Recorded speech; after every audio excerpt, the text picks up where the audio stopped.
Banyakubahwa abakozi b'Imana turi kumwe hano, bashimira abapfasoni, banyakubahwa abamenyeshamakuru, kw'izina ry'umugwi wateguye iyi conference yitwa EHAD Conference, izoba guhera ejo itariki 19 gushika itariki 22 z'uku kwezi k'umunani uyu mwaka 2025. Ni n'umunezero ntangere wo kwakira kandi abashimira ko mwatwitabye. EHAD Conference ni iciyumviro Imana yahaye abakozi b'Imana co gukorera mu bumwe. Na Yesu Kristo yaravuze ati yuko abana b'Imana n'ishengero ry'Imana ko tuba umwe nk'uko we na se bari umwe. Rero EHAD Conference mu gifaransa isigura unité plurielle, kuvuga ubumwe mu budasa. Birazwi yuko ishengero rimwe ryose si fotokopi y'irindi. Ishengero rimwe ryose usanga rifise ihangiro, usanga rifise kumbure ihishurirwa rikomeye mu kintu kanaka, ariko ihangiro twese ni rimwe, ni ryo gukomeza ubwami bwa Kristo. Nico gituma ikicumbi Imana yakiduhaye nk'abakozi b'Imana kugira ngo dusenyere ku mugozi umwe, dufashanye, dushobore gushika ku bintu byinshi kurusha aho umwe wese yokora atamba yirorera mu ishengero ryiwe. Birazwi yuko mu ishengero ry'Imana hari impano zitandukanye, ariko izo mpano zirashobora gukorera hamwe atari muri competition, atari mu ihiganwa, ariko zifashanya kugira ngo ubwami bw'Imana banganye kwaguka, ijambo ry'Imana rishike kure, umubiri wa Kristo ugira ico uterereye cane mu gukomeza ubwami bw'Imana muri kino gihugu. Nico gituma rero guhera ejo itariki 19 gushika itariki 22 tuzoba dukoraniye hamwe amashengero ashika 20.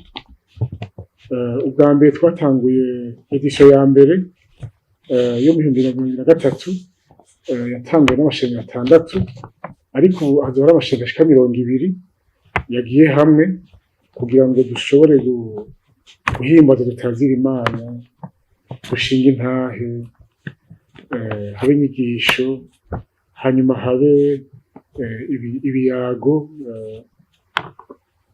ku mapanel, aho abakozi b'Imana 3-4 bazoja kuri panel, hanyuma bagashobora kutuyagira ku bibazo bikuru, ikibazo ko bikomeye umubiri wa Kristo ukeneye kumenya kandi ugakorera ko.